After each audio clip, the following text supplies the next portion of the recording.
O Supremo discute a lei do esquecimento. A decisão terá reflexo em todos os casos semelhantes em tramitação na Justiça brasileira. Por imagens, aqui no Jornal da Manhã, a repórter Carolina Ercolim. Especialistas na área da mídia e do direito discutiram no Supremo Tribunal Federal nesta segunda-feira o que pode ser o embrião de regras claras sobre o direito do esquecimento.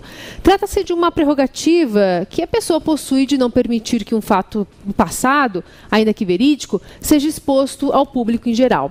Para a Associação Brasileira de Emissoras de Rádio e Televisão, representada pelo professor Gustavo Binenjoin, o recurso limita o direito à informação. O mero desejo de alguém de não ser lembrado por fatos embaraçosos, desabonadores, pode servir de fundamento jurídico para limitar, restringir ou até suprimir o exercício de liberdades constitucionais, como são as liberdades de expressão, de imprensa, e o próprio direito à informação. Não existe esse direito.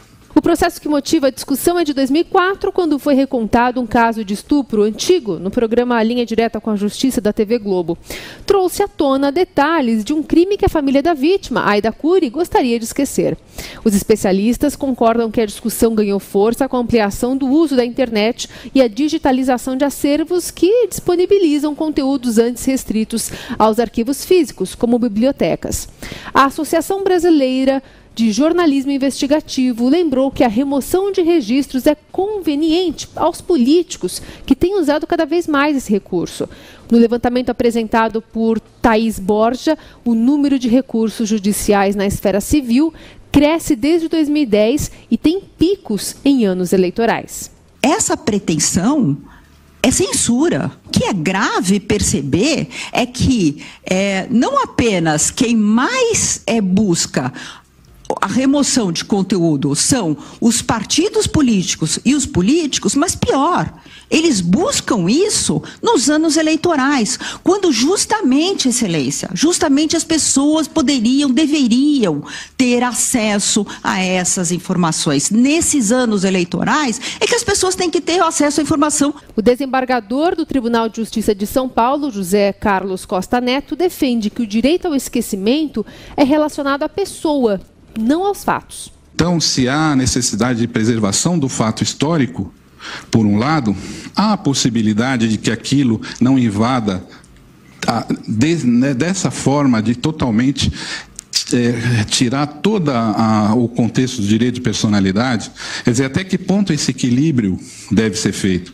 Então, no meu sentido, isso até extrapola a questão dos autos para ser uma questão fundamental de repercussão, no meu entender. O relator, ministro Dias Toffoli, ressaltou que a decisão tomada pelo Supremo terá reflexo em todos os outros casos semelhantes em tramitação na Justiça brasileira.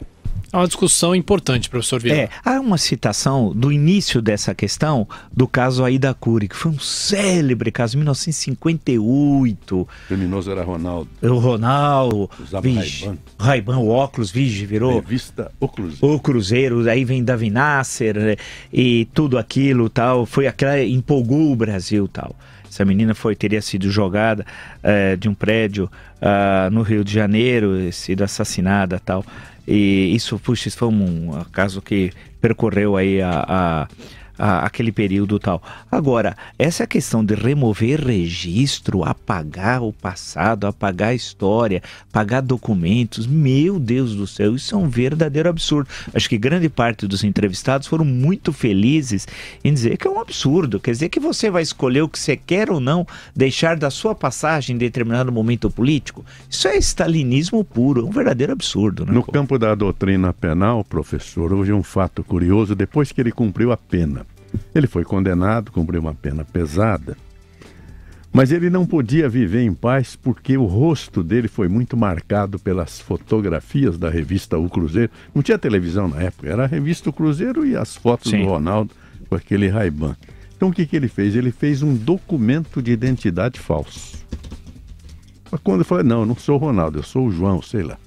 Um dia foi preso em flagrante, porque quando você fabrica um falso, você está sempre em flagrante pelo uso do documento falso. Foi preso outra vez, pelo uso do documento falso, o grande Nelson Hungria foi seu advogado e sustentou a tese que ele tinha o direito de fazer o documento falso, porque ele já tinha cumprido a pena e precisava viver e viver em paz.